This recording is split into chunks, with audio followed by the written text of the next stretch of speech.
WhatsApp voice message වල තියෙන මම මේ කියන ඔප්ෂන් පහෙන් ඔප්ෂන් කීයක් ඔයා දැනටමත් යූස් කරනවද කියලා බලන්න. මේ ඔප්ෂන් පහෙන් එක ඔප්ෂන් එකක්වත් ඔයා තාමත් යූස් කරන්නේ නැහැ කියන්නේ ඔයා තාමත් දන්නේ නැහැ WhatsApp voice message වල මේ ඔප්ෂන් ටික තියෙනවා කියලා. ඉතින් මොනවද මේ ඔප්ෂන් කියලා දැනගන්න ඕන නම් මේ වීඩියෝ එක සම්පූර්ණයෙන්ම බලන්න. සාමාන්‍යයෙන් ඔයාට WhatsApp voice message එක send කරන්න ඕන වුණාම ඔයා කරන්නේ මෙන්න මේ mic icon එක long press කරන් ඉන්න එක. ඉතින් මෙහෙම කරන්න අවශ්‍යතාවයක් නැහැ. ඔයාලා කරන්න තියෙන්නේ මෙන්න මේ mic icon එක press කරලා උඩට මේ විදිහට swipe කරන්න. එතකොට ඔයාගේ recording එක log වෙනවා.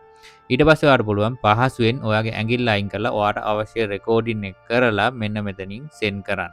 ඉතින් මෙන්න මේක තමයි voice recording එක මම ඔයාලට කියලා දෙන පළවෙනි option එක. ඉතින් දෙවෙනි option එක තමයි ඔයා voice recording එකක් කරන ගමන් ඔයාට මෙන්න මේ voice record එක අවශ්‍ය නැහැ කියලා හිතුනොත් ඔයාට කරන්න තියෙන්නේ මෙන්න මේ විදිහට වම් පැත්තට swipe කරලා ඔයාගේ voice recording එක cancel කරලා දාන එක.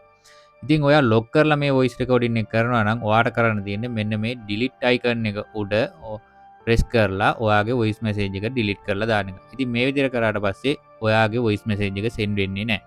ඉතින් මේක තමයි දෙවෙනි option එක. ඉතින් ඔයාට පුළුවන් voice record එකක් කරලා මෙන්න මේක send කරන්න කලින් අහලා ඉවරලා මේ voice recording එක send කරන්න.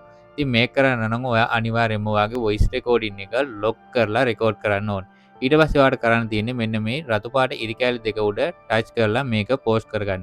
ඊට පස්සේ ඔයාලට පුළුවන් මෙන්න මෙතන play icon එක උඩ ටච් කරලා මෙන්න මේ voice recording එක play කරලා ඔයාට හරිනම් විතරක් මෙන්න මේ විදිහට set කරන්න. ඉතින් මේක තමයි අද වීඩියෝ එකේ මම ඔයාලට කියලා දෙන තුන්වෙනි option එක.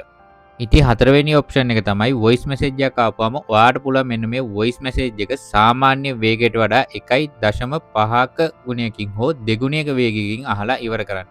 ඉතින් මේක කරන්න තියෙන්නේ ඔයාට පේනවා මෙතන voice message එක උඩ එක වැඩි කිරීම කියලා තියෙනවා.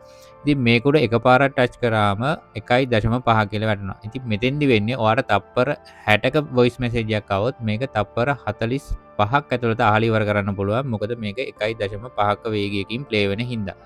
ඉතින් මේ 1.5 උඩ නැවතවරක් ටච් කරාම මෙතන දෙක වැඩි කිරීම කියලා වැටෙනවා. ඉතින් මේ විදිහට ඔයා voice message එක play කරාම ඔයාට ආපු voice message එක සාමාන්‍ය වේගයට වඩා දෙගුණයක වේගකින් play වෙන හින්දා ඔයාට පුළුවන් තප්පර 60ක voice message එකක් තප්පර 30ක් ඇතුළත අහලා ඉවර කරන්න. ඉතින් මෙන්න මේක තමයි හතරවෙනි option එක.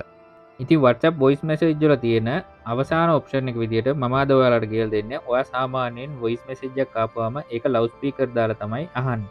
ඉතින් මේක ලවුඩ් ස්පීකර් දාන්න අවශ්‍යතාවයක් නැහැ. ඔයාට කරන්න තියෙන්නේ මේ විදිහට ඔයාට ආපු වොයිස් මෙසේජ් එක ප්ලේ කරලා සාමාන්‍යයෙන් කෝල් එකක් ආන්සර් කරන විදිහට ෆෝන් එක කනේ තියාගෙන මෙන්න මේ වොයිස් මෙසේජ් එක අහන්න. ඉතින් මේ විදිහට ඔයා වොයිස් මෙසේජ් එක අහනකොට ඔයාගේ කනින් සැරින් සැරේ මේ විදිහට ෆෝන් එක ඈත් කරන්න එපා. ඉතින් ඔයා පළවෙනි පාරම කනේ තියාගත්තාම මේක කනෙන් අයින් කරන්න නැතුව දිගටම අහන්න. එතකොට ඔයාට පුළුවන් කිසිම ප්‍රශ්නයක් නැතුව මේ වොයිස් මෙසේජ් එක ස්ටොප් වෙන්නේ නැතුව දිගටම අහන්න. ඉතින් මේ වීඩියෝ එක ඔයාලට යූස්ෆුල් වුණා නම් අනිවාර්යයෙන්ම channel එක subscribe කරන්න. ඒ වගේම වීඩියෝ එකට like එකක් comment එකක් එකතු කරන්න.